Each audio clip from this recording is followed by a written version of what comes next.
আল্লাহরে আমি আল্লাহ না তোরে এত নিয়ামত দিয়া সুন্দর করে বানাইলাম। এই আসমান বানাইয়া কোরআনের কোথাও বলি নাই আসমান সুন্দর করে বানাইছি, জমিন বানাইয়া কোথাও বলি নাই জমিন সুন্দর করে বানাইছি, গোটা সৃষ্টি জগৎ বানাইয়া কোথাও বলি নাই সুন্দর করে বানাইছি। কিন্তু মানুষ রে তুই 3.5 হাত তোরে বানাইয়া কোরআনে একটা নয় দুইটা নয় 4টা কসম করে বলছি তোরে সুন্দর করে বানাইছি। একটা দুইটা না 4টা কসম করে আল্লাহ বলছে মানুষ তোরে সুন্দর করে আমি আল্লাহ বানাইছি।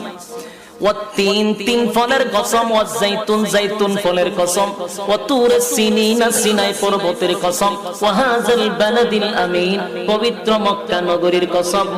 4টা কসম করে আল্লাহ বলেন লাকাদ খালাকনাল ইনসানা ফি আহসানি তাকওয়িম।